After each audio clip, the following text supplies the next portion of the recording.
Fala pessoal, sejam bem-vindos a mais um episódio do podcast Cara dos Esportes. Gabriel Martins aqui para um programa sobre NFL.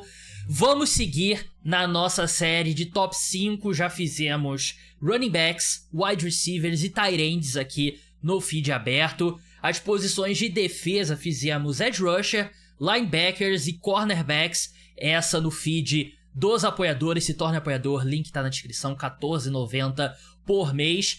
Hoje a gente vai falar de umas posições, um setor do campo, na verdade, né? Porque englobam 3 posições. Vamos falar sobre linha ofensiva, né? Que é um programa bem pro nerd de futebol americano. A gente vai falar a gente vai eleger as 5 melhores linhas ofensivas na liga atualmente. Vamos montar a linha ofensiva dos sonhos, melhor left tackle, melhor left guard, center, right guard, right tackle. E vamos também eleger individualmente os melhores jogadores de linha ofensiva, independente da posição. Então, um programa para você, nerd de futebol americano. E para falar sobre esse assunto tão complicado, muitas vezes... Às vezes é um pouco... Acho que às vezes as pessoas tornam um pouco mais complicado do que realmente é, mas em geral é um setor complexo mesmo, porque não tem estatística, o jogador não toca na bola, né? 4 dos 5 jogadores não tocam na bola. Eu estou aqui com o meu amigo Henrique Bulho, editor do Pro Football. Cara que dispensa comentários, todo mundo conhece. Bulho, seja bem-vindo mais uma vez ao podcast Cara dos Esportes. Eu já vou jogar pra você com uma pergunta que eu sempre gosto de começar esses episódios de top 5. O geral da posição. O que você achou analisando? Porque a gente sempre fala, essa posição é uma posição bem profunda, essa é um pouco mais rasa, essa tá pior do que eu esperava, essa tá melhor do que eu esperava. O que você achou analisando as linhas ofensivas, se preparando aqui pro podcast? Que eu sei que você se preparou, você até teve uma notícia que deu uma baita de uma sacudida na nossa preparação, inclusive, que foi a aposentadoria do Frank Ragnow, center do Detroit Lions, que é uma linha ofensiva que a gente vai discutir aqui. Mas o que você achou da posição linha ofensiva na NFL em 2025? Bom, primeiro, boa tarde, Gabriel, boa tarde a todo mundo que nos ouve e nos assiste. Muito feliz de estar aqui com você mais uma vez. Muito feliz também que eu falei isso pro Pedro na sexta-feira e posso falar aqui também. Nós somos amigos fora do futebol americano, isso é uma parte muito legal. Cara, eu acho que eu tinha mais certezas até 1h da tarde de hoje. Eu acho que conseguiria colocar linhas em vários patamares diferentes, conseguiria separar da forma que eu gosto, separar não gosto de rankings tanto assim, eu gosto mais de separar por tier list e tal, isso pra mim funciona um pouquinho melhor. Então eu tinha mais certezas com relação a isso. Eu acho que a NFL tá entrando num momento de linha ofensiva em que a gente tá começando a ver Começando não, acho que esse processo já começou desde o início da década. Uma mudança no protótipo do L perfeito. A gente viu lá no comecinho da década passada a ascensão da spread offense. E a gente começou a ver jogadores de linha ofensiva mais atléticos no sentido de serem mais rápidos e mais leves. Eu acho que desde o início dessa década a gente tem uma volta ao contrário. Estamos vendo os times que estão focando em mais tamanho, em mais força, um pouquinho menos de agilidade, talvez, se você consegue combinar tudo isso, claro que é muito bom, mas o foco, em geral, das linhas ofensivas tem sido mais em tamanho e em força, e, claro, querem amassar as linhas defensivas, ganhando na força, ganhando no peso, ganhando nos primeiros movimentos e tirando um pouquinho dessa explosão. E, de fato, é o que você falou, a gente não tem muito estatística que meça isso, né? Mesmo as estatísticas que existem, por exemplo, o número de sacks cedidos, são, de certa forma, subjetivas, mas é uma posição que o fã mais apaixonado gosta muito, e em relação ao estudo da posição, tem sido um ano muito legal, porque é um ano cheio de variáveis, de jogadores que tem que se provar, e jogadores muito bons que ainda tem que provar que estão no topo. Eu acho que eu concordo com tudo que você disse, e eu senti que tá rolando uma consolidação das linhas ofensivas, eu diria. Eu acho que tem muitas linhas ofensivas péssimas, tem várias linhas ofensivas que você vê pouquíssimo ou nenhum buraco, e você tem uma massa de linhas ofensivas que tem pontos fortes, pontos fracos e tal. E é um setor muito subjetivo, né? Porque é um setor que não necessariamente você soma os 5 jogadores e você tem a qualidade da linha ofensiva. Acho que é um setor que o esquema tático importa tanto, e a gente viu algumas linhas ofensivas boas que perderam coordenador ofensivo, perderam treinador de linha ofensiva. Então, como que vai ser essa sequência seguindo em frente é uma grande questão, né? E alguns pontos gerais sobre linha ofensiva, antes da gente entrar, né? Que eu tenho certeza que o fã mais hardcore já sabe esses conceitos, ou se discorda, pelo menos sabe que esses conceitos existem, né? De linha ofensiva é muito mais importante quem é o seu pior jogador do que quem é o seu melhor jogador. E a gente tem um estudo de caso muito forte nisso, que é o Cleveland Browns de 2007 até até a aposentadoria do Joe Thomas, que eles 2017. tinham... 2017, né? Que ele foi o melhor left tackle da NFL, ele é provavelmente o melhor left tackle da NFL no século XXI, e o Cleveland Browns nunca foi a lugar nenhum, né? Não importa você ter um cara geracional numa posição, por mais que seja a posição mais importante, que é left tackle, e se você tem outros pontos fracos, né? Importa mais você ter 5 caras, pelo menos nota 6, nota 7, do que ter um cara nota 10, que muitas vezes ele não vai conseguir compensar ter 2 caras nota 4 na linha ofensiva. A segunda, sacks, tem aquela frase famosa, Bulho. Sacks são estatísticas de quarterback.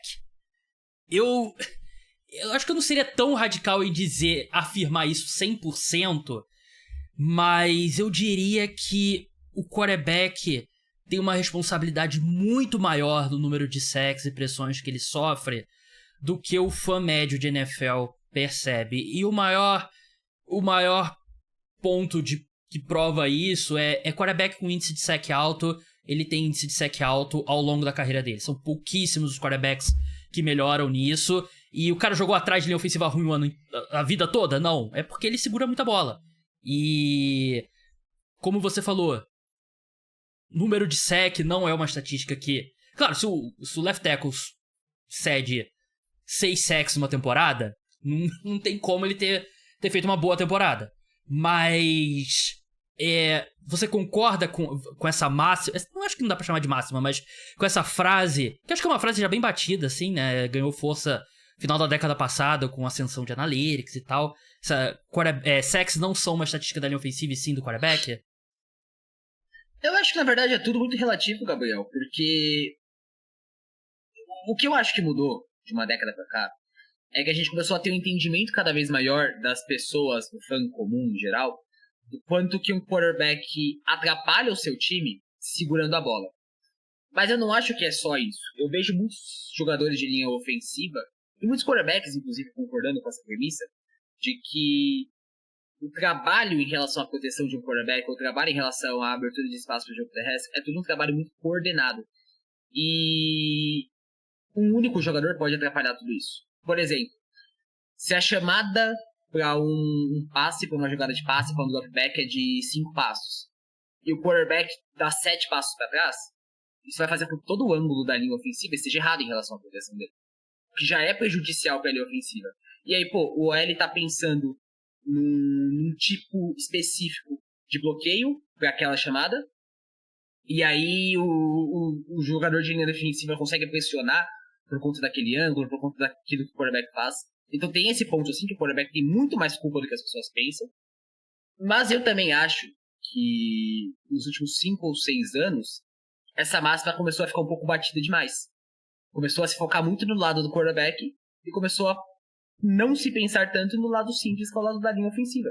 Um OT, um guard, um center, ele pode ser ruim em CDCs, sabe? E parece que isso ficou esquecido de modo geral. E não pode ser assim. Eu acho que de fato é um trabalho coordenado que todo mundo tem a sua culpa. E de fato é importante que as pessoas tenham esse entendimento do quanto um quarterback precisa ser responsabilizado pelos sets. Porque é o que você falou. O quarterback segura demais a bola, ele é um grande problema. E o quarterback que não processa o jogo muito rápido, ele é um grande problema para a linha ofensiva, para o ataque como um todo. Mas o Alex cede sec depois de 2 segundos, ele também é um grande problema. Sabe? Então é tudo um trabalho coordenado na minha visão, e eu acho que é muito importante que as pessoas tenham captado essa visão de que não é só, o cara passou por fora do cara, a culpa é só dele. É muito importante que as pessoas entendam que não é só assim. Mas que todo mundo tem essa parcela de culpa. E para que as coisas funcionem, todo mundo tem que executar bem. Incluindo o quarterback. Sim, e é que é engraçado, como a gente vê os comentários do pessoal do público e tal, né? Porque a gente trabalha cobrindo a NFL, né? Se você vai só pelos comentários dos torcedores, tem tipo 2 times que tem uma linha ofensiva boa e 30 times que a linha ofensiva é a pior da história da NFL, né? Porque Exato.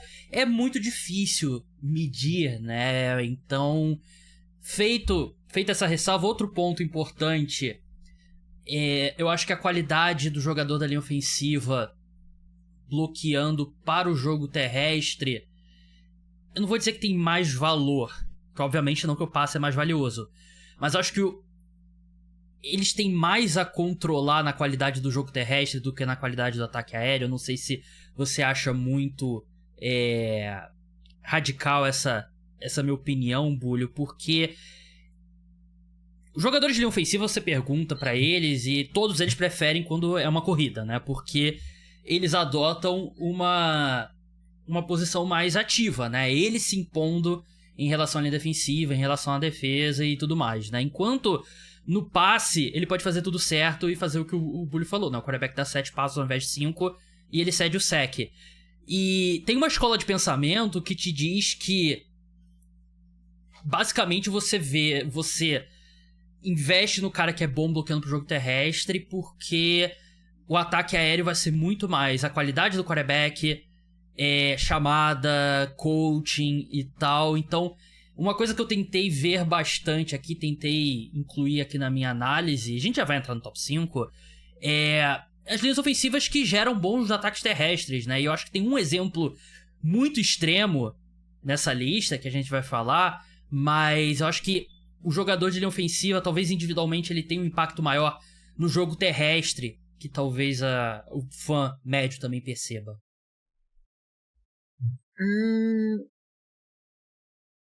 E vou responder isso de uma forma talvez um pouco diferente, tá? Eu acho que existe um preceito da NFL em que se coloca mais valor nos wide receivers para fazer o jogo aéreo funcionar do que os jogadores da linha ofensiva.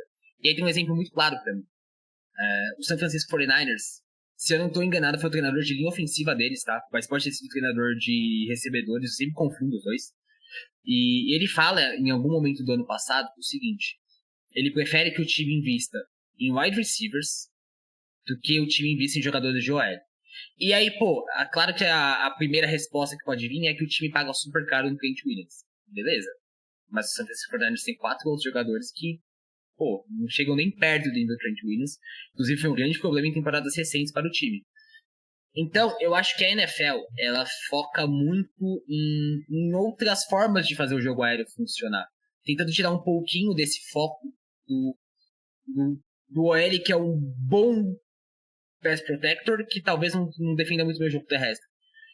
E eu acho que faz sentido de modo geral. Porque eu acho que quando você, dependendo do seu sistema ofensivo, se você vai executar um sistema de passes mais rápidos, passes mais em ritmo, como por exemplo o próprio San Francisco 49ers faz, você consegue mitigar esse impacto de um OL não tão bom. Claro, os OLs do San Francisco 49ers, na proteção por passes, você pode dizer que, tirando o Trent Williams, são no máximo medianos, que é a minha opinião. Mas, ao mesmo tempo, o time sempre executou um jogo terrestre de muita força. Muito bem fazendo isso. Um exemplo claro pra mim também é o Mike McGlinchey. Sabe, escolha de primeira rodada, hoje joga no Denver Broncos. Não acho um grande jogador, não acho um grande tackle. Mas o que minou a carreira dele em São Francisco, por exemplo, foi não proteger tão bem o passe. Então, não que eu concorde ou discorde, é que eu acho que a visão da NFL é um pouquinho diferente nesse ponto, sabe? O investimento pro jogo aéreo não é tanto pensado na OL, mas sim pensado nos wide receivers, que é a tendência que a liga tem seguido. Você viu o San Francisco 49ers com o Samuel, com o Rick Pearson, com o Brandon Ayuk. Claro, o Samuel saiu, mas ele também faz parte dessa premissa, ou fazia até esse ano. Então, de novo, não que eu concorde ou discorde, é que eu acho que a NFL vê de forma um pouquinho diferente, e aí, eu posso concordar, você pode discordar dessa premissa da NFL, pelo menos eu discordo bastante disso, tá? Eu acho que tem uma linha ofensiva sólida de todas as formas, é o grande ponto de sucesso para o ataque. Mas não é todo mundo na liga que concorda. E aí é quando a gente começa a ver montagens em estilos diferentes na OL. Sim, eu só acho que é muito importante quando você pensa em jogo terrestre, você pensa no seu time, né? Você eu acho que pode acabar sendo desvalorizado, enquanto eu acho que o investimento num guard, por exemplo, que é aquele cara que vai abrir ali um espaço se você joga no sistema de gap, eu acho que ele tem um valor e eu acho que é uma constante, sendo que no ataque aéreo é como você falou, né? Você vai investir no wide receiver, e o wide receiver, às vezes, ele se desmarcar em um segundo e meio, vai ser o melhor reforço que a linha ofensiva da equipe pode ter. Vamos entrar no top 5 agora. Lembrando de novo, eu não passei minha lista pro Bulho, nem vice-versa, então a gente vai descobrir aqui junto com você. E eu acho que vai ser um ranking que a gente vai ter muitas diferenças por conta da subjetividade, eu não acho que tem alguns times aqui que são indiscutíveis, mas em outros eu acho que é muito opinião e projeção e tudo mais. A gente vai naquele esquema, o Bully vai revelar o quinto colocado dele, eu vou dizer se tá na minha lista ou não, a gente vai debatendo, aí eu revelo o meu quinto, e assim sucessivamente a gente vai subindo. Bully, qual que é a quinta melhor linha ofensiva na NFL entrando na temporada 2025? Cara, eu nunca achei que eu fosse colocar essa linha, tá? Mas, pra mim, apesar do acontecido de hoje, eu coloco o Detroit Lions na posição número 5. É a minha posição número 6. Eu coloquei eles logo fora do top 5. E também caiu posições comigo, porque não é só o center, né? Eles já perderam Kevin Zeitler, né, na off-season, que é um guarde profissional de futebol americano. É aquele cara nota 6, nota 7. Perderam o coordenador ofensivo, Ben Johnson, treinador do Chicago Bears agora. Perderam um cara que substituiria o Ben Johnson, né? Que é o Tanner Engstrand, que agora é o coordenador ofensivo dos Jets. O treinador de linha ofensiva continua lá, né? O Rank Fraley. Mas eu acho que os Lions vão testar muito essa teoria de que o interior da linha ofensiva você consegue colar ali e tal, e o que importa são os seus tackles, porque eles vão ter um calouro. E eu acho que eles já sabiam que era uma possibilidade do Frank Ragnow se aposentar, porque eles draftaram um center, né, na segunda rodada. E eles draftaram outro jogador de interior da linha ofensiva na sexta, se eu não me engano. Mas os tackles... Lions possivelmente a melhor dupla de tackles na NFL. Com Taylor Decker e Penei Sewell, né? Tá lá em cima, tá na discussão pelo menos. Mas o interior vai ser testado. E vai ser testado sem o Ben Johnson chamando jogadas. Não, de fato. E assim... Não importa o que aconteça esse ano. Não importa... Eu não sei qual projeção você tá fazendo, tá? Porque aí é realmente, de fato, projeção. Eu, Henrique, inicialmente falando, hoje é dia 2 de junho. Eu acho que o center titular vai ser o Tate Reeves. Essa é a minha ideia pra linha ofensiva dos Lions. Mas não importa o que aconteça, não importa o quão bem ele joga, ele certamente é um downgrade em relação ao Frank Ragnow. Pra mim, é o melhor center da NFL.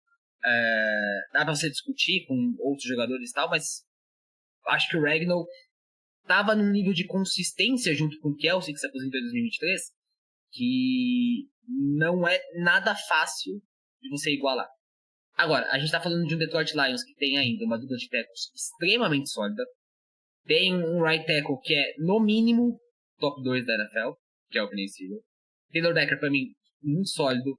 Tem um interior de linha que, na minha visão, também perde, claro, em solidificação agora com a saída do Ragnow, mas não acho que seja uma tragédia ainda nesse momento, sabe? Então entra muito no que eu acredito que esse time pode fazer e no que esse time já mostrou. A perda do Ragnow, de fato, é muito grande. E, inclusive, queria saber uma coisa. Se o Ragnow não tivesse se aposentado, aonde que ia estar essa linha pra você? Cara, o Ragnow, ele já vinha lidando com lesões, né? Ele é um cara, ele se aposentou aos 29 anos, muito por conta dessa questão física. Provavelmente o Lions seria a minha terceira ou a minha quarta colocada. Porque eu já tiraria pontos por conta da mudança na comissão técnica. Justo. Justíssimo pra mim, acho.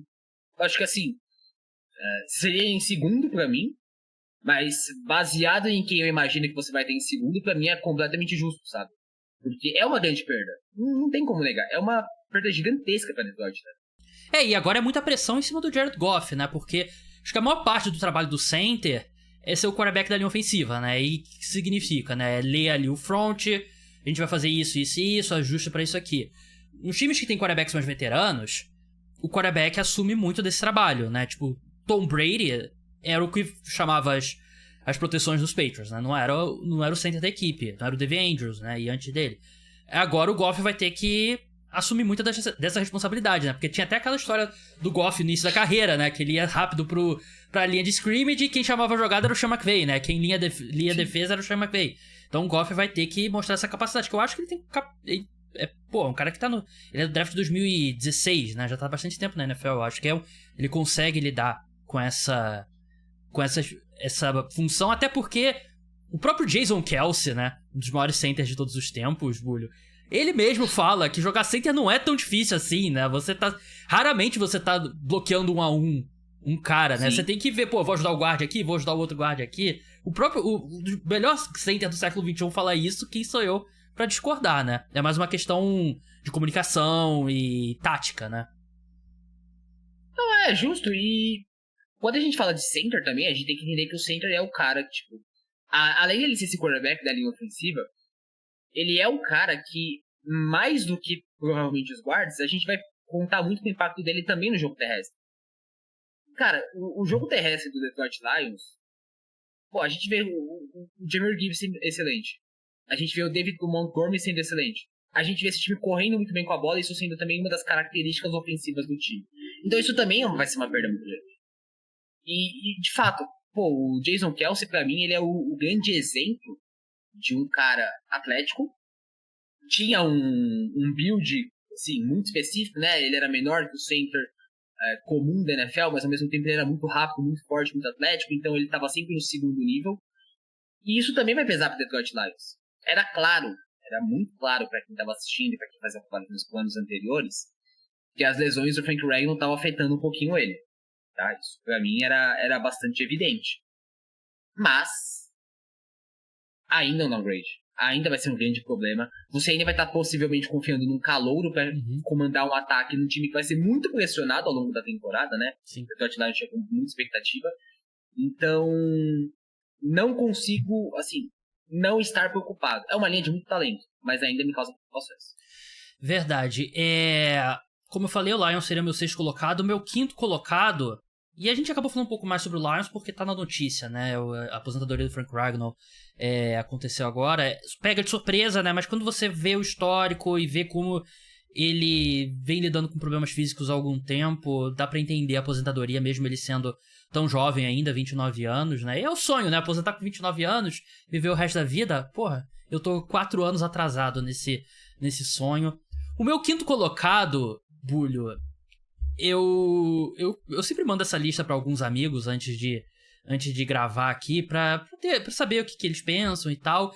E esse aqui foi o que mais chamou a atenção. Recebi alguns feedbacks negativos. É uma projeção. Tem algumas variáveis aqui. Eu coloquei o Minnesota Vikings na 5ª colocação. E tem 2 projeções de saúde que podem me tornar a pessoa mais idiota da face da Terra, porque é o Christian Darrisaw vindo de uma ruptura de ligamento cruzado anterior, e o Ryan Kelly, que tem muita dificuldade pra ficar em campo. Ele era o center dos Colts, né? Foi draftado pelos Colts, se não me engano, em 2013. Ótimo center quando tá em campo, mas esse quando tá em campo trabalha bastante nessa frase.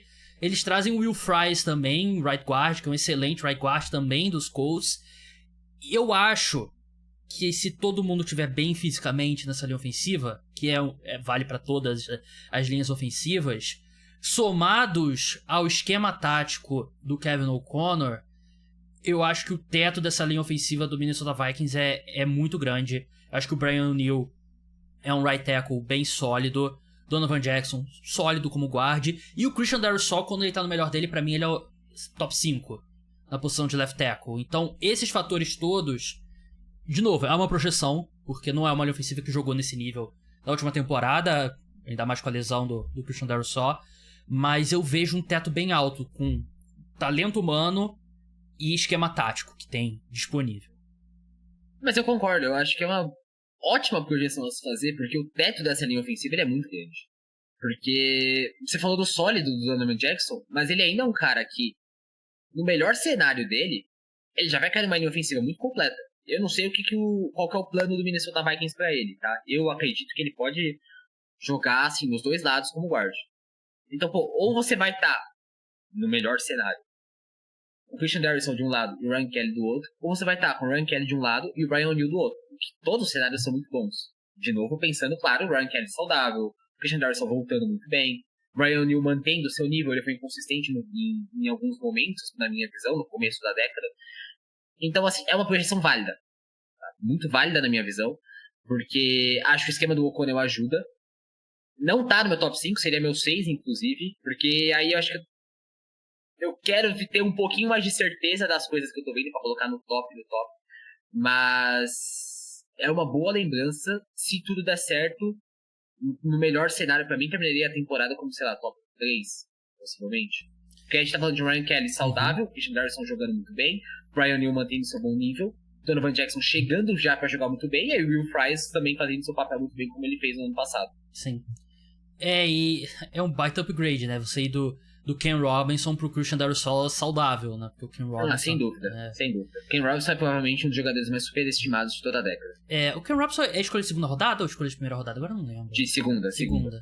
Carrega o pedigree do draft, os caras carregam a vida toda, né? Seu quarto colocado, Julio. Cara, meu quarto colocado é ele que vai gerar polêmica aqui, mas eu tô bastante confiante no que o Los Angeles Chargers vai fazer com o sua L. Mesmo sabendo que tem 2 jogadores que eu acho que são abaixo da média, viu? Cara, os Chargers não estão no meu top 5. E eu acho que é um pouco do mesmo raciocínio do Vikings, né? Projeção, né? Sim.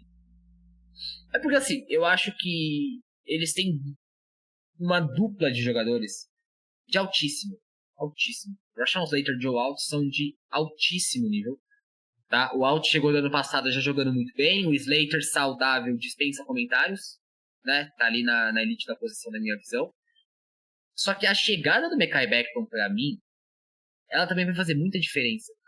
Porque a gente olhava pro Los Angeles Chargers há vários anos, na verdade, né? Provavelmente desde a chegada do Slater.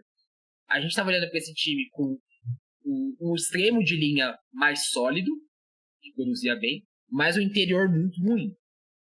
Henrique, eu não acho, tá?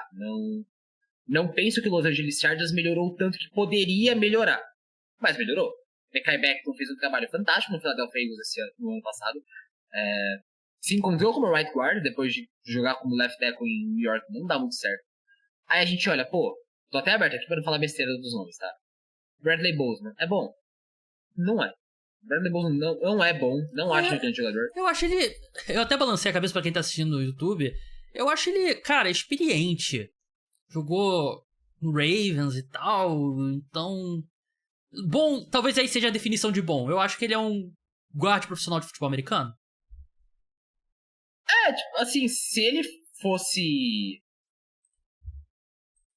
Eu acho que dá pra forçando a barra, na minha opinião, sobre ele. Eu falei guard, né? Center, né? Center. O guard vai ser... O guard, sim, ele é ruim. O guard eu acho que é indiscutivelmente muito ruim. Mas, assim, o Bozeman, ele me impressiona? Não me impressiona. Já não acho que teve um grande 2024 em Los Angeles, tá? Eu sei que ele teve uma extensão contratual também. E eu acho que o Zion Johnson definitivamente não é um grande left guard. Definitivamente não é.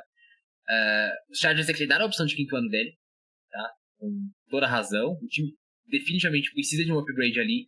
Mas quando você tem Joe Alt, Rashawn Slater, Mekhi Becton, eu sempre vou ter fé na sua linha ofensiva. E aí eu acredito que da forma que o Los Angeles Chargers joga também, o esquema ofensivo consegue mitigar um pouquinho dos problemas do Zion Johnson. E aí você pode ter um pouquinho de tempo esse ano para buscar upgrades, talvez buscar no draft ano que vem, talvez buscar na free agency no ano que vem.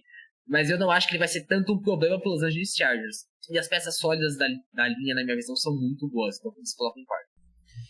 E o Jim Harbaugh é um cara que sempre vai usar muito do esforço dele para fazer o time jogar bem na linha ofensiva, né? Então ele é um cara que eu acho que ele eleva um pouco, né? E é foda, né? Você draftar um guard, uma escolha de primeira rodada, e você não acertar no guard é bem complicado.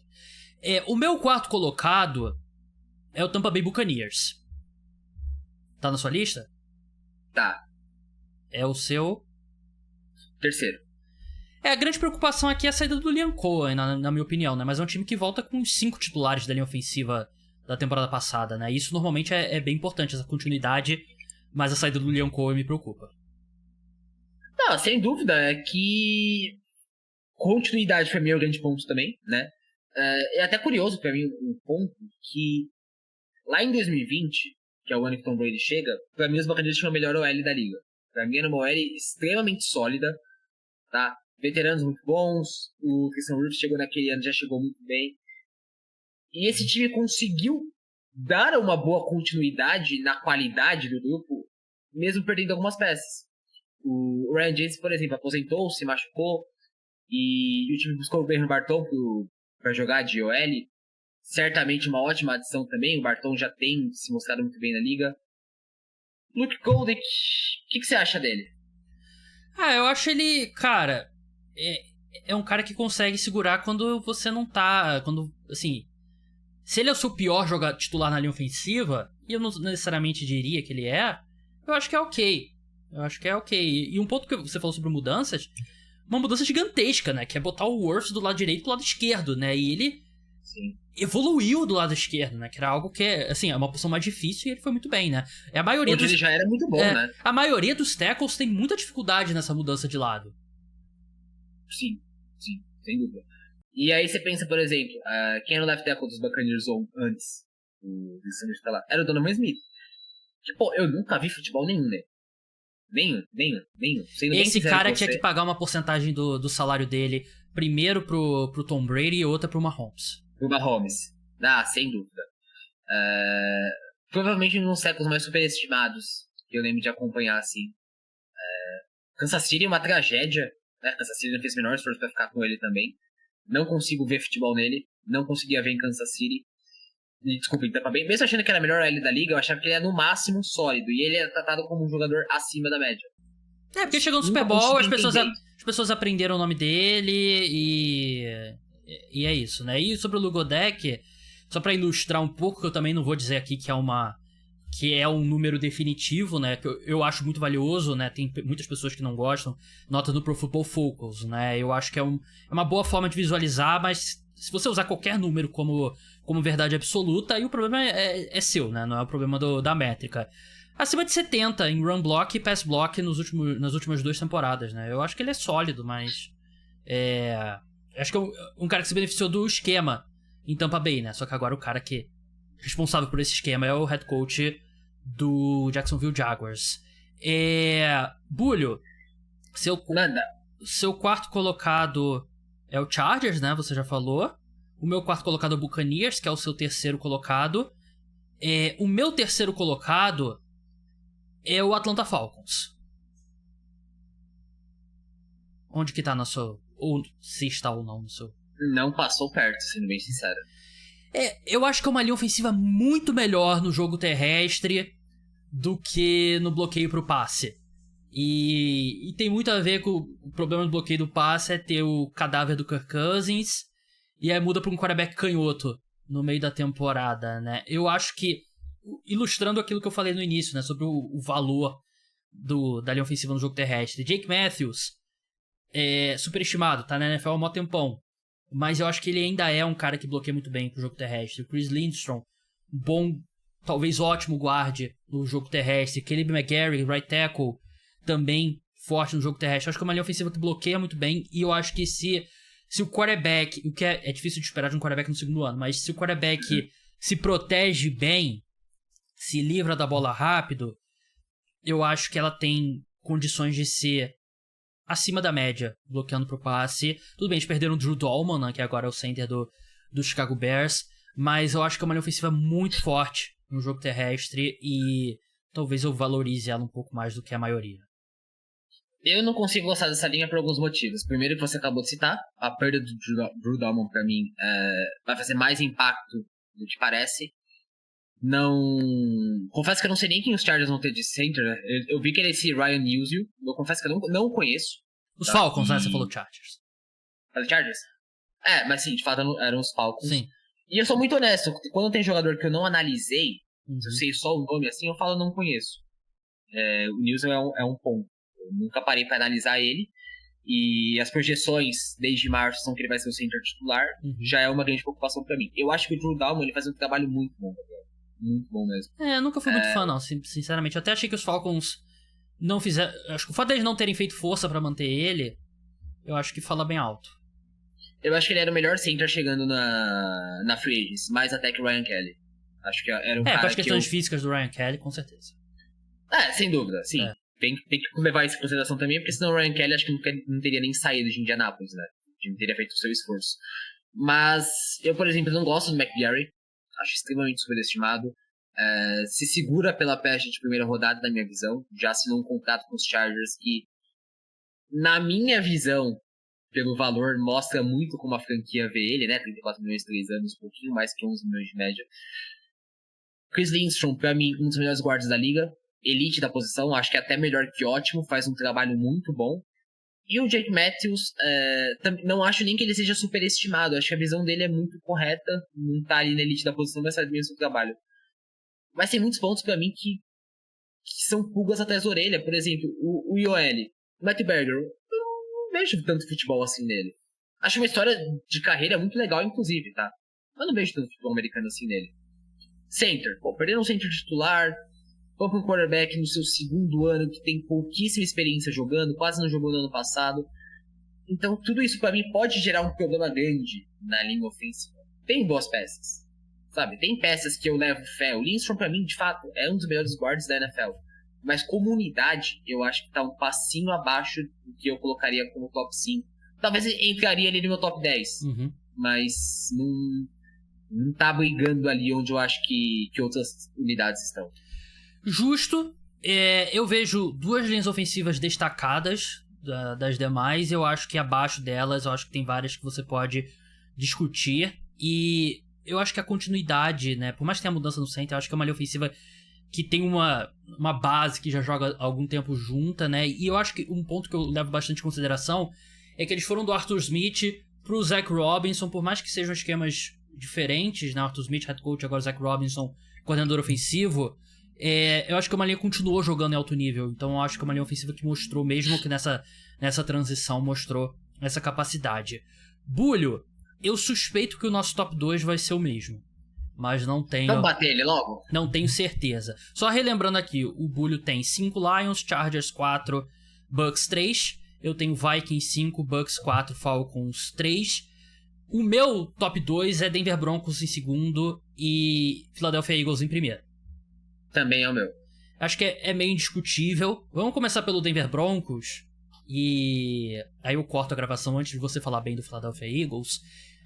Eu acho que o Denver Broncos é exemplificado o que eu falei lá no começo sobre importa muito mais quem é o seu pior jogador do que quem é o seu melhor jogador. Porque é uma linha ofensiva sem buracos. Melhor jogador, eu acho que é uma discussão entre o Garrett Bowles e o Quinn Meinerz, né? Que é um excelente guarda, eu acho subestimado.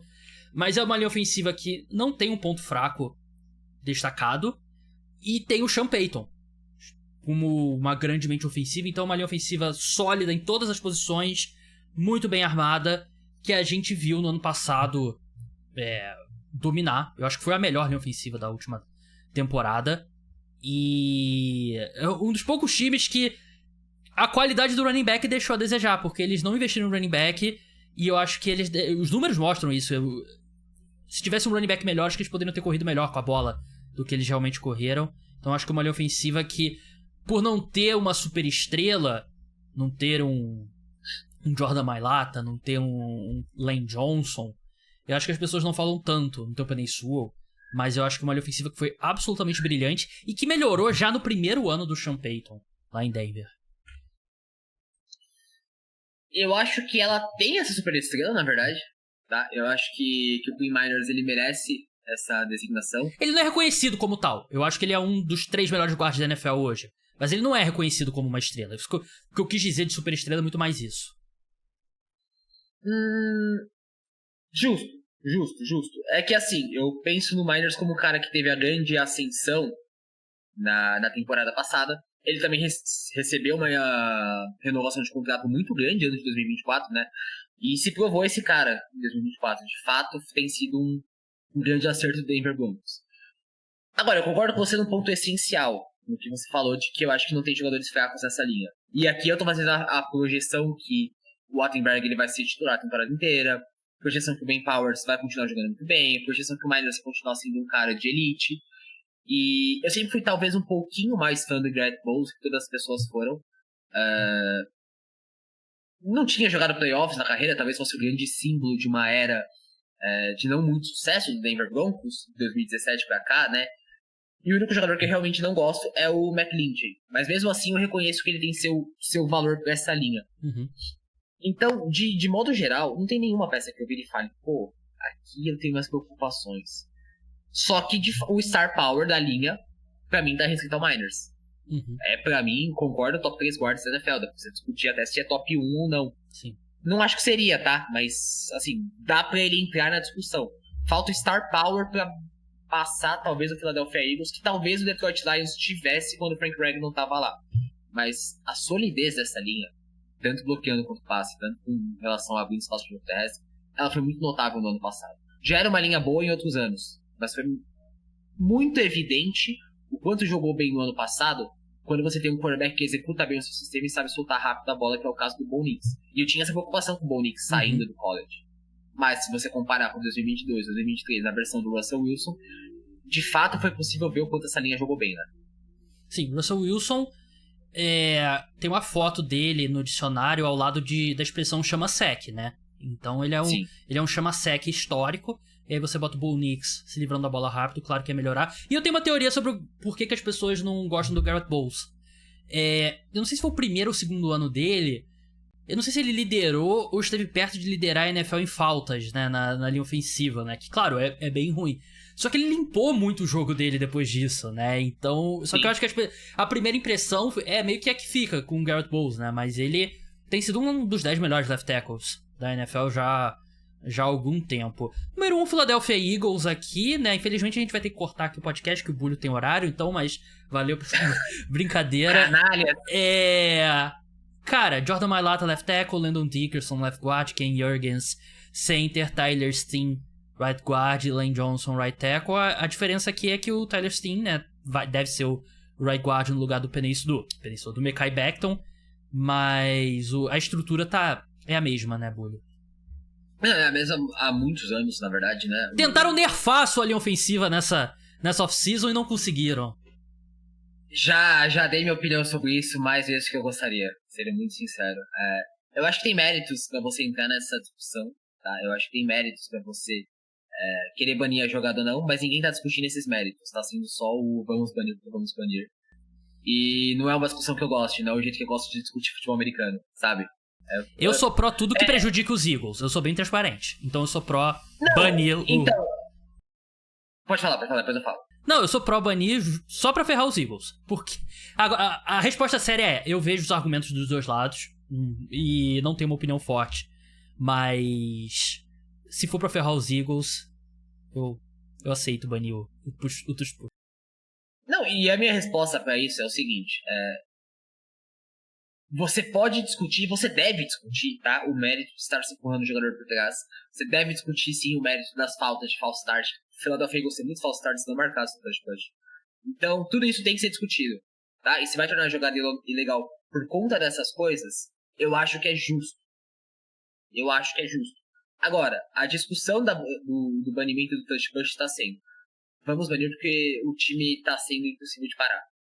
Isso aí não existe, galera, desculpa. Isso aí não é discussão de futebol americano, é discussão de gritaria de mesa redonda de domingo no programa de futebol, que isso não é inteligente de se discutir, e isso não é uma parte que eu vou engajar.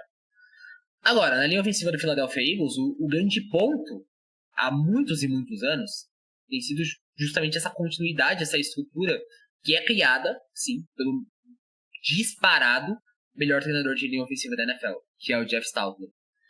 Porque você tem o Jordan Mailata, que é um left tackle de 7ª rodada, que nunca tinha jogado futebol americano na vida dele e foi moldado à mão pelo Stoutland como um dos melhores left tackles da liga.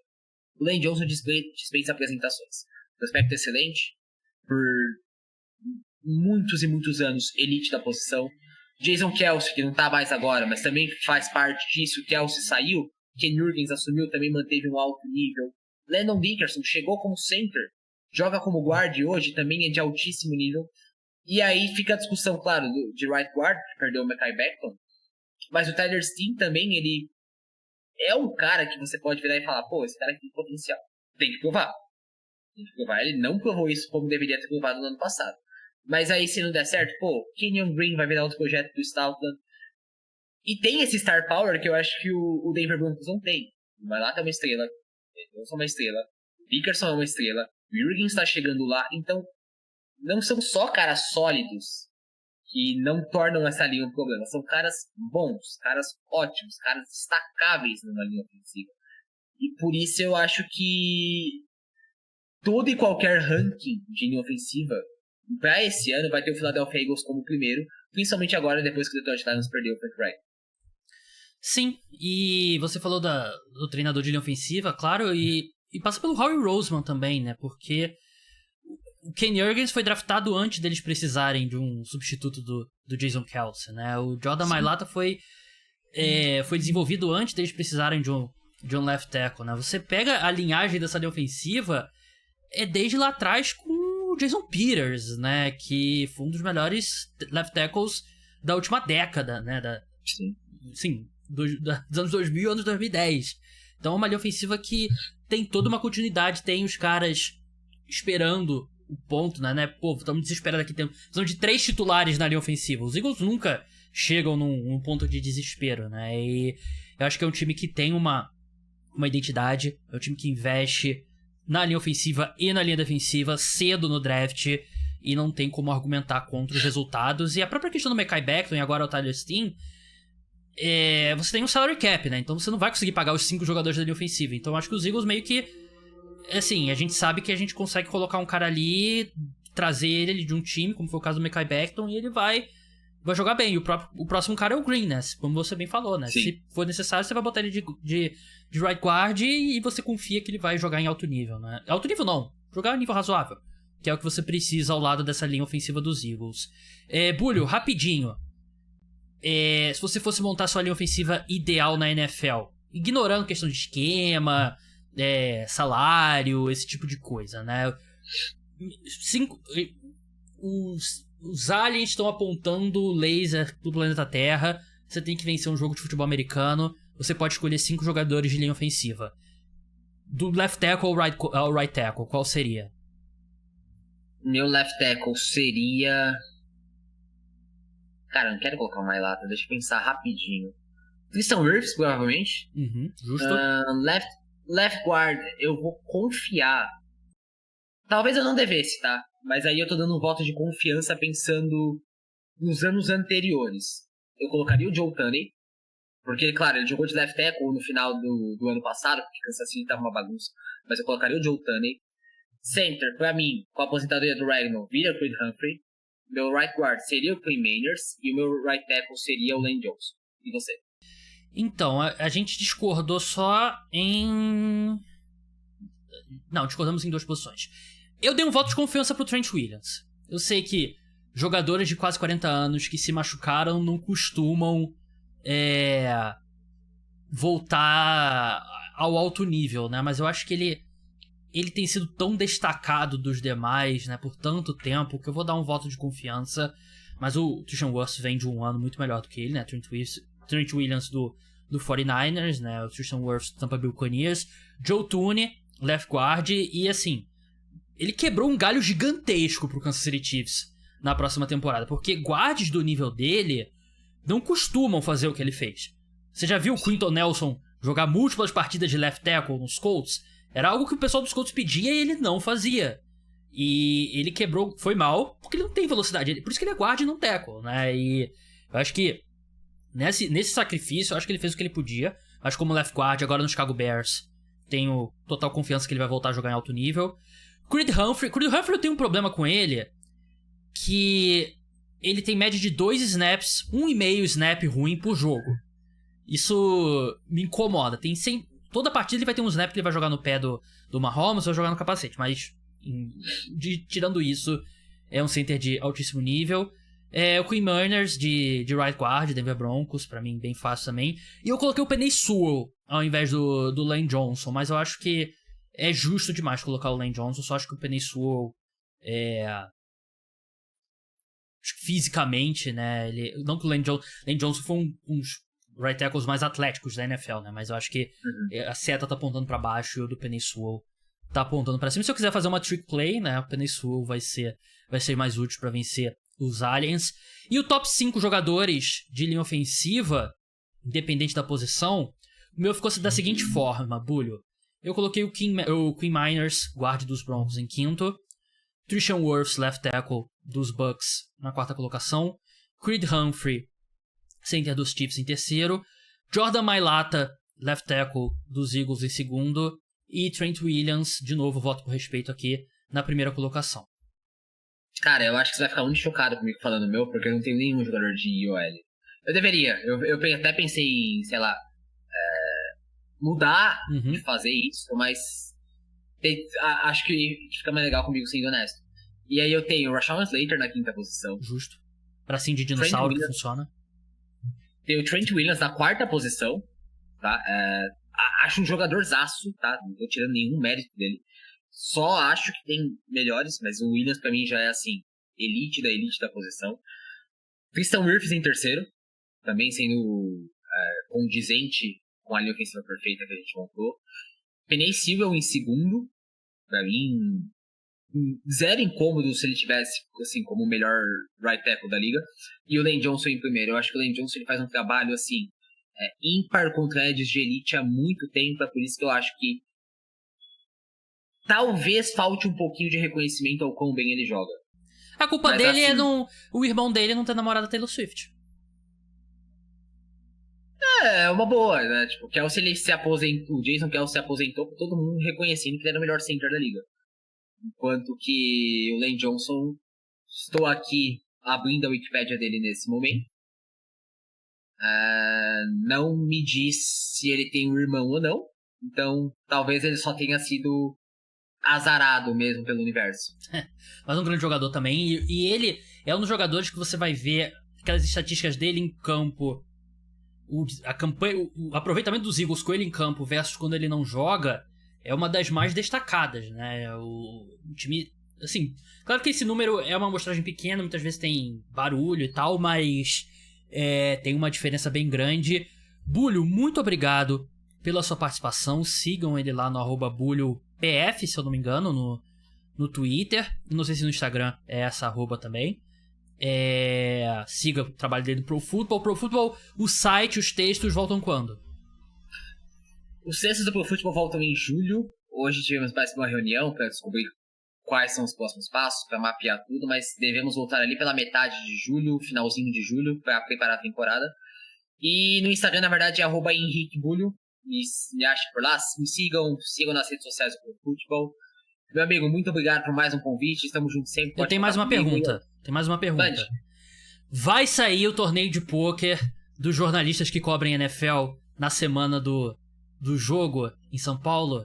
Porque o roster de pessoas que eu sei que jogam pôquer e cobrem NFL no Brasil tá crescendo.